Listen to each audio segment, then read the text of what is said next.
Why, hello, and welcome back to another RiseToWar Legacy today. And I have some stuff to review for fun, real quick, and check this out.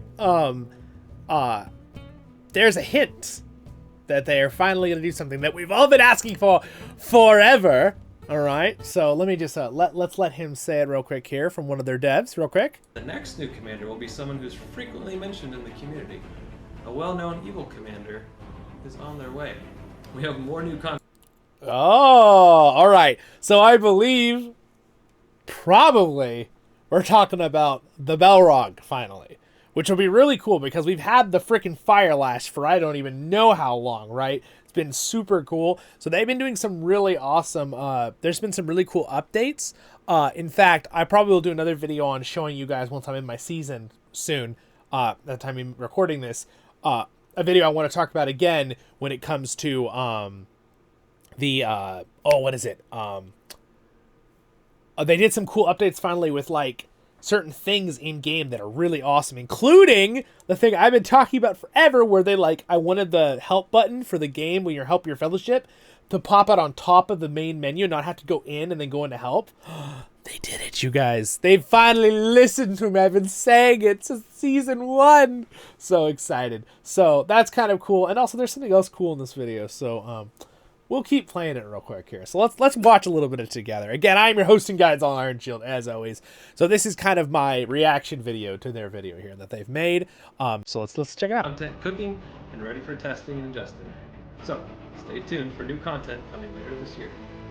As always, we're going to answer some frequently asked questions from the community. All right, let's see it. After the update, some commanders are underpowered. For example, Arwen, Kirun, and more. Yes, and badly some underpowered. Commanders are overpowered. Gilgalad, Dane Ironfoot, and more. Will it develop? I disagree about the Dane Ironfoot being overpowered. He feels right where he should be comparatively. In fact, the person who feels a little bit overpowered is Bjorn. And again, I know you're like, oh, Zollin, you main Dane and Gimli. Of course you say he's not overpowered. I know. Well, that's one of the reasons why I don't think he is from everything I've seen. Again, Dane is only overpowered if you have whale-level items on him. Right? So we're talking maxed out golds and refines. Every commander in this extent is going to be like that. And every commander should be super strong when they have that kind of armor gear.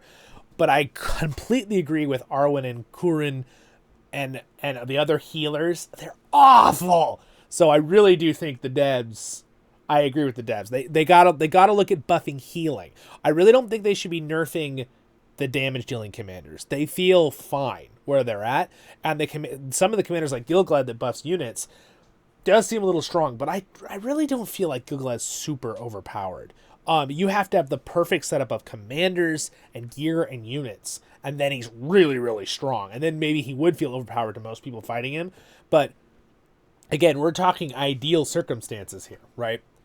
So it's kind of hard because, remember, you have to ban and buff, and I understand that's what the devs have to deal with. You have to ban and buff depending on several things. Do you weigh it depending on someone who's spent a ton of money on the game and has the top-tier strengthened and refined gear and special item, and they're, Zenith 5 with their commander? Or do you base it on someone who's free-to-play and has all maxed-out purple items, and they've been playing for 5 seasons to get that, right? And maybe a few golds that are slightly upgraded.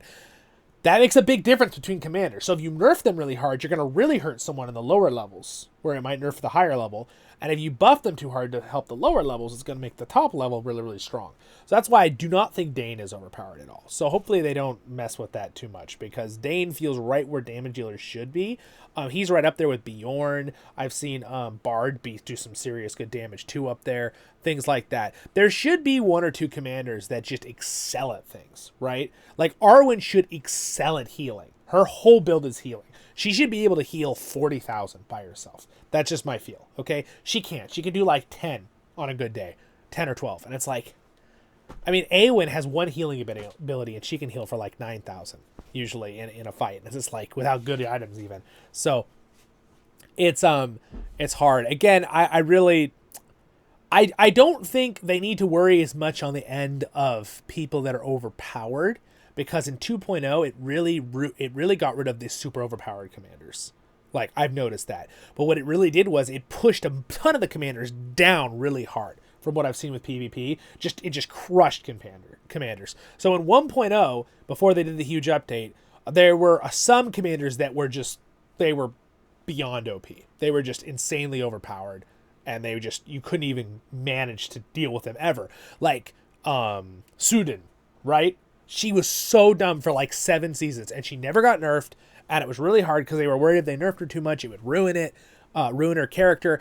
But she was it was ridiculous. You just get wiped and she'd take no damage, and she'd just kill your entire team. It was the worst feeling. Even if you had really good gear, you'd still lose horribly. She was overpowered. The Witch King was like that too in 1.0. But now it's funny because in 2.0, she's not very good anymore. And yeah, it's just weird how that happened. But I also noticed in 2.0 where other commanders were decent in fighting everyone else, like Arwen was decent in 1.0, Kurun was decent in 1.0. Now in 2.0, they're just awful, right? So I think the big thing is what the devs, personally, what I would recommend to the devs, it seems like they're hearing some of my stuff, which I appreciate. I would recommend being careful not to be doing major nerfing of high characters that are strong right now. I would say bring other characters up closer to their level. Maybe not at the same level, right? If you think maybe Dane or Gilgalt's a little too strong, you need to slightly adjust numbers just a tiny bit down. I can understand that because Dane... here's the thing. I have seen Dane's numbers be astronomical with full level gear. 140,000 and stuff. And the way the game works now, if you can get over 100,000, that's insanely good. So Dane and Bjorn is like that too. I've seen Bjorn at 140,000 as well. So Bjorn and Dane are in the same boat. Gimli is also really strong if you have all his main stuff, but he has a slightly different reason for being strong. I can get like 110,000 out of my Gimli, who has almost ideal items. But it's also, he's really good against people who have evasion and stuff because of his pursuit on his axe, his special weapon. And Gimli feels really balanced. I feel like Gimli should be the standard of where DPS dealers should be. So I think maybe Dane and Bjorn should still be a little stronger than Gimli in damage because technically they are a gold commander where he's a purple epic commander. They're epic commanders. He's a legendary commander, technically purple and gold, right? I would say just bring them down slightly. Maybe where, Dane hits for 125,000, 130,000, right? Same thing with Bjorn. If they have maxed out everything perfect. But I think the big thing they need to think about is really bringing up healers and bringing up these other tank characters like Kurun or Marion Pippin and people like that can compete in the middle areas. Even if they're not as strong as these amazing legendary commanders, as great commanders and epic commanders, I should say, is gold. Legendary and great commanders, blue and the other one purple. Arwen is just, the healers are awful. The healing needs to be better. I'm glad they put focus scaling on the healing now. They just updated that. Great job, devs. But it doesn't feel like a very big difference. It's like a 10-15% increase. And also that one stat on the items that only does 5% increased healing, that should be like 20%. And then maybe it would be on par with everything else. But yeah, so I do agree. Let's hear what he has to say now. Developers consider balancing commanders' performance. We have received many suggestions regarding this matter, and the goal of 2.0 is to make the server more balanced and equal for all tacticians. We will continue to focus on making adjustments and coming updates. With different levels of gear and stuff. Please refer to weekly patch notes in the game. We also welcome tacticians to submit feedback through our various official channels. Question 2. I haven't converted my classic equipment from the old version. Do I still get the chance to convert my equipment to 2.0? Will there be similar events for Commander Respect withdrawal or equipment conversion? If people join. The conversion event has come to an end with the 2.0 update being implemented. We don't have plans for similar events in the near future. Question 3. So basically, if you didn't convert your stuff. Now remember, the conversion timer doesn't start until you log into your account. So you haven't logged into your account for a year and a half since 1.0 to 2.0. You should get, and this should be how it is, I hope it is. You guys let me know in the comments if it's not. You should get the 30-day thing where you can convert your gear, right? And I have a whole video on how to do gear converting if you guys need it. But if you played during that time and it ran out and you never converted your gear, they did kind of explain that that was going to be kind of a final all. So as much as I'm kind of like, well, that's kind of lame, they're not going to do that, I kind of understand why the devs aren't doing that. It's like, if you want to keep it original gear, sweet. It has, some of them have some cool bonuses you can always use, but it really does nerf your stuff because it's not as good stat-wise and stuff. There's some cool abilities on them still. So you really should have just done it. But I told you guys, I told everyone that. I don't feel bad about that. But yeah, I mean, I think that's understandable that they're not going to do that. So I agree with that. For the Game Club top-up website, will you provide more language support, including French and German, in the future? We have already forwarded this request to the relevant website team. All right, the game top-off thing, that's cool. I'm glad they're going to do that. Is basically a cool thing where you can go there and get stuff and you get some extra goodies and stuff. By the way, I have a link, which will be in the description down there, which if you want to support the channel and you like my content, use that link to buy your gems from their official game store. When you click that link, it'll bring you to their official What He's Talking About game club. And you'll get some extra gems, and I'll get some extra stuff gems too on there for my account to work on it. And it helps me because then I can make more videos for you guys, getting different things and showing you different armor and stuff. So again, I appreciate that support if you guys want to do that. So let's keep listening. Also added the point store to the game club. Except for the first top-up bonus, each purchase will offer you some points to redeem for in-game items. We've also collaborated with content creators of the Fearless Pioneers. Please feel free to support your favorite content creators by clicking their links for more details. In version 2.0, significant improvements have been made for combat, commanders, and graphics, which have greatly improved from the original version.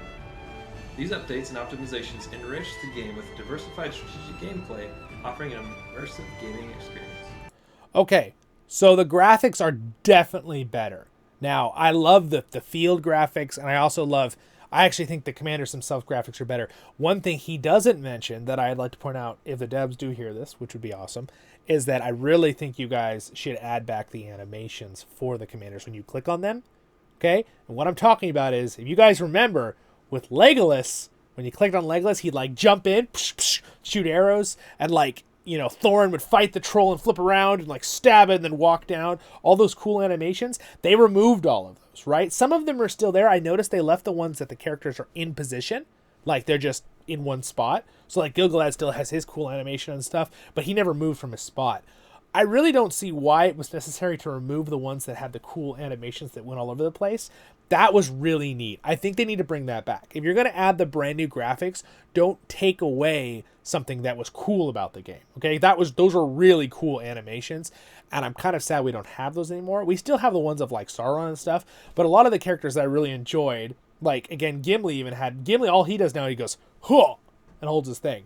He had an animation where he like went, Kung came in killing, Uruks, and then he like hits one on the head, and he's like, ha, and then he goes, huh, right at the end. So they basically cut out all of Gimli's animation. So they did that with like 20 different of the commanders out of like the 40. So I would recommend to the devs you put that back in, because if you're going to upgrade the graphics, leave the original graphics that were cool too. Don't remove something cool to add some other new texturing graphics, right? But again, the in-game graphics, on a positive note, look fantastic. I love the map. You guys did a great job on that. But that's something that kind of bothered me, that you guys took away the animations for Gimli and Legolas and a bunch of the commanders that did all these cool animations when you first clicked on their thing in the commander tab. Very important. Bring that back. Hashtag make that great again. That was good. I like that. But again, other graphic updates, fantastic. I was just a little disappointed that they did a graphic update and then removed some of the coolest graphics. So, side note. Now that we're at the end of the video, let's look at some impressive features in the game following the 2.0 update. Alright. So again, I do love that the game looks like this now. It looks really nice. Very nice. It's definitely cool to see it more like a Risk-born 3D. Like it looks. Alright, so now I'm going to go away for a second. Okay, turn off my camera here for a moment. And they have some stuff here in this. This is their official video with a couple content creators. Just gonna let you watch this. Like it looks really good, I'm not gonna lie. Okay, I think we need to look at the city that's not in ruins. The water itself, oh, that's pretty cool. It's got like reflections now. Now it goes more into a linear kind of look instead of like a face down, and it looks really good. So you can see, you can move around and see the animals moving and stuff like that. You can check out love some the of animals tiles. moving. You can see there's some nice movement there with like wind features and that on the trees. It's gonna take 28 minutes in order to get to this town. But you can travel super fast and go across like such. There is a little bit of timing problems like that, so as you will see with the Quilla, they're super fast.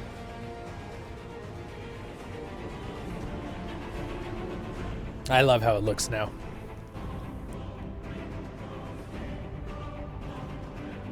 And also, quick side note, I think that the flying over mountains is really cool, but the eagles to me feel, and the foul beasts feel almost overpowered because they're really good in PvP, both of them, and it feels like endgame everyone's just getting eagles and fell beasts. You rarely use other units late in the game because you're just trying to get to the combat. Now, if you're really close with your base, then you use other units too. But if you're trying to fight far away, really, it's so good because you can just take tiles, fly over rivers, fly over things. Because now with the new system, which I love, mind you, I love this part, you have to go through choke points. You can't cross to a tile immediately. Your army actually has to walk through a crossing to get to a friendly tile over a river. But you don't have to do that with eagles or fell beasts. They can fly like they used to be, like you used to with any unit. Just go across to another friendly tile. And in fact, you could just go to any tile. You don't even have to go to a friendly tile now with the new system. So an eagle can just fly across and take a tile. And then, you can start attacking them from the back with eagles and fell beasts. So I like it. It's cool. I also think that there's a combat timer on tiles. And I was talking to All Things Middle-earth. We had a little chat about this in a message. We don't like how long it is. 5 minutes is too long for the combat. It should be like 2 minutes, a minute or 2 minutes for a combat to take a tile. It's just painful having to wait 5 minutes to take every enemy tile. Most people don't have the time to play the game that long. If you're there to help take tiles, and you need to take 6 tiles, and they have to do one by one because they're all like going through an enemy area, you're going to have to wait 5, 10, 15, 20, 25, 30 minutes to take 6 tiles? Too long. So it should be 2 minutes or 1 minute. 5 minutes, 6 minutes would be more reasonable. And it would still slow people down. You couldn't take it instantly like you used to be able to. So, side notes. But eagles are cool. But I just want to throw that out there. But anyway, you watch the rest of this. I want you to see this. It's pretty cool.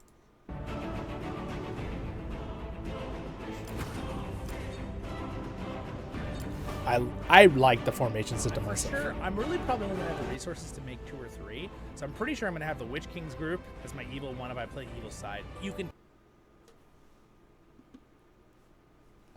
It's me! technically bring a mighty commander, which is like Zollin here, who was a blue commander, up to purple, and then up to gold. You can now move freely. Hey! Go back over here. So they used some of my video. That was kind of cool. And also we have Fellow of the Ring here. Another great YouTube channel. But I just thought that was kind of cool. They used some of my, they asked me. They got my permission to use it. But anyway, I think that's pretty cool. I just had to show you that, guys. It's like, ha! My Jethros actually the one that sent me. He's like, hey, look! I watched their update video. You're in it. And I was like, oh, cool! And they gave me a little credit with their little thing. I don't know. I just thought that was kind of cool, right? Again, let me go to the other side. There, you can see me frozen in the video there in time. But then they gave me the little credit thing here too. Voice of the Rings. Yeah, pretty cool. So anyway, sure, I'm really probably only gonna have the resources to make 2 or 3. So I'm pretty sure I'm gonna have the Witch Kings group as my evil one if I play evil side. You can technically bring a mighty commander, which is like Zollin here, who was a blue commander, up to purple and then up to gold. You can now move freely to any tile that you want without needing a connecting tile like we did in 1.0.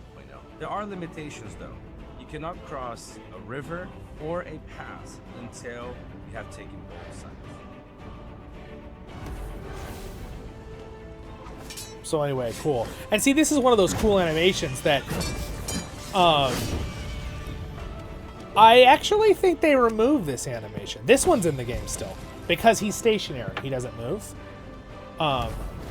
Okay, so here's something a little bit confusing to me. So they didn't say this in this video, but I'm going to point this out, okay, because this is really important. At the time of this video that they put out, this official dev video, this animation is not in the game anymore. They took this out. This is not in the game right now with 2.0. Legolas does not jump in on this. I know for a fact it's not my client. I've looked on my phone and my emulator. It's not in there. It's not a setting that I don't have on. They took this out. I love this animation. So maybe this is a hint at in an update soon they're going to bring all those animations back.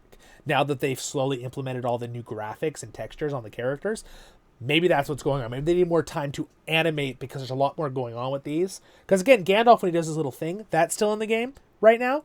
So this like little explosion animation is still in the game. This one right here has actually been removed too. It's not in the game anymore. The animation looks awesome. So maybe they're planning on bringing it back in the next few weeks at the time of me making this video. Okay, that's what I'm hoping. All right, that's what I'm hoping because this is what I was talking about. All right. So, anyway, this is a good video, though. They did a good job. But again, I'd really like these animations back. This cool, like, fighting animation. Because it really, all you do right now, when you click on Legolas, all he does is take his bow out and stand there. That's all he does. Same thing with Gimli. But let's hear the little ending here for them. For today's Underhill Report with Tavern Keeper, we're committed to working hard to create a better Middle Earth for tacticians everywhere. Please continue to stay tuned for more official updates. And if you have any feedback regarding new content, feel free to provide your opinions directly through the community. Thank you for your support. Yep. Until next time, see you on the battlefield, tacticians.